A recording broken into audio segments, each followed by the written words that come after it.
¿Qué va a pasar con la reforma laboral en la Cámara de Diputados? Esperemos que no pase. A ver, esto es algo que discutimos en CGT el otro día. Lamentablemente la mayoría de los dirigentes avalan las modificaciones que se realizaron. O sea, el proyecto del gobierno en un principio era bastante, digamos, agresivo con los derechos de los trabajadores. Directamente atacaba el concepto del trabajo, poniendo en igualdad de condiciones a la parte empresaria con la parte trabajadora. Bueno, se discutió, se pudieron modificar varias cosas y hoy quedó muy atenuado, pero sigue siendo malo. Malo para el trabajador, o por lo menos no beneficioso para el trabajador, salvo el capítulo de la licencia por paternidad. Por lo ¿Podrías tanto, contarlo? Porque por ahí la gente no necesariamente estamos hace muchos días hablando de la sí, reforma, pero ¿cuáles son esos puntos es un que poco pueden técnico. Yo te voy a perjudicar? decir 3 puntos. Sí. Primero, es, digamos, el más fuerte, por lo menos para mí, porque he trabajado bastante con el tema de tercerización, es que especifica las actividades donde la empresa madre, digamos, la que subcontrata para limpieza. Es una empresa de comercio que subcontrata a una empresa de limpieza. Bueno, esta empresa que subcontrata, que se puede ver beneficiada por que esta empresa, la tercerizada, no tiene a los trabajadores en regla, o fuera de convenio, o pagándole en negro, no tiene ningún tipo de responsabilidad ante la irregularidad que puede tener esta empresa, y esta empresa solo tiene que informarle cómo tiene a los trabajadores. No hay responsabilidad. Algo que hizo la dictadura, y no estoy intentando ideologizar el tema, estoy hablando de algo concreto. La palabra accesoria estaba en el artículo 30 de la Ley de Contrato de Trabajo, de la Ley Centeno del año 74. La dictadura saca esa palabra, entonces no está la responsabilidad sobre la actividad accesoria. Lo que está haciendo el gobierno es, de alguna manera, especificar que no existe esa responsabilidad. Con limpieza y con gastronomía y con otras actividades complementarias y accesorias. Después está la cuestión del principio de ius variandi, ¿no? Cuando, o sea, le sacan el procedimiento sumarísimo, que es el procedimiento exprés, para que en el caso de que un trabajador sea dañado moral o materialmente, cambiándolo de puesto de trabajo, o sea, haciendo que el viaje hasta su lugar de trabajo sea más caro, en ese caso un daño material o moral, no pueda recurrir a ese procedimiento para que lo reubiquen en su puesto de trabajo o para darse por despedido. Bueno, después el principio, digamos, cuando vos negociás un contrato individual con la empresa por diferentes modalidades o por sus facultades de organización o dirección puede volverte para atrás ese contrato empeorando tus condiciones de trabajo.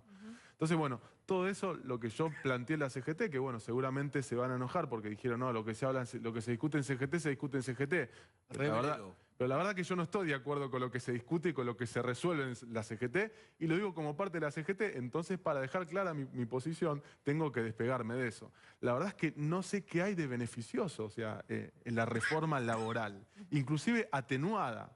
Al principio parecía hecha, volvíamos a la pre-revolución industrial, ahora está bastante Que el atenuada. gobierno, digamos, más allá que debe ser por los votos, pero escribió una reforma que vos decís era inviable Yo lo y que tan creo rápidamente yo creo que lo hizo para negociar y mostrar que podía negociar con los gremios y demás. Después hay otra cosa que tampoco modifica demasiado. Por eso digo, si los diputados de la oposición, inclusive el oficialismo, entiende que no hay nada beneficioso, ni siquiera para las empresas, que sería digo, lo que se intenta beneficiar, esto que sacan el aguinaldo sobre el cálculo para la indemnización. O sea, no es demasiado, pero es algo que, digamos, es negativo para el trabajador. Entonces, digo, parece que no es tan complejo como era al principio, pero creo que si nos ponemos de acuerdo, se pueden eliminar todas estas cláusulas negativas para el trabajador y no tan beneficiosas para la parte empresaria, y se puede resolver no votarlo.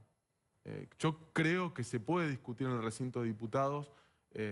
Claro, pero sacando esos puntos. Sacando esos puntos, digo, porque casi no tendría. no tiene demasiado sentido. Es que tampoco tiene, porque, mira, yo estuve en foros con empresarios, en Luía, estuve hablando con él, Funes de Rioja, y no es que la UIA pidió esto, no es que los inversores extranjeros pidieron esto. Tienen otras problemáticas, el costo laboral, no el costo salarial, el peso impositivo, el tema de la litigiosidad, que son todos temas que hay que discutir, ¿no? Porque, digo, más allá de que uno tiene una posición tomada respecto a que hay que apuntar a la prevención de los accidentes de trabajo, es cierto que hay alguna especie de industria de juicio y demás, Y hay que atender ese tema. Pero yo digo, este tema de la reforma laboral no es una pretensión del empresariado argentino ni del empresariado extranjero que quiere invertir. Es una concepción ideológica del gobierno, creo yo. ¿Por qué lo haría el gobierno? ¿Por qué perjudicaría a los trabajadores adrede, digamos? Bueno, para intentar beneficiar a un sector del empresariado. Pero la verdad es que, bueno, claramente, cuando vos analizás que esta empresa no tiene responsabilidad solidaria, si esta, en vez de una empresa con convenio colectivo, trabajadores con convenio colectivo, tiene una cooperativa, me parece que ahí está claro quién es el beneficiado. ¿Y ahí no tendría que haber un rol del Estado, más que sea una empresa que contrata a otra que tenga que chequear si la Bueno, otra pero empresa para eso tiene que haber una ley. Y después el Estado controla con la ley hecha. Ahora, viene una empresa multinacional. O sea, licita sobre una actividad accesoria. Estas empresas vienen, esta pasa menos. ¿Pero pasa menos por qué? Porque no tiene a los trabajadores en regla. La que se beneficia es esta que subcontrata. ¿Entendés? Entonces digo, pasó con Techint, por ejemplo, considerar en el año 2010, con un conflicto grande que tuvo con transporte de carga.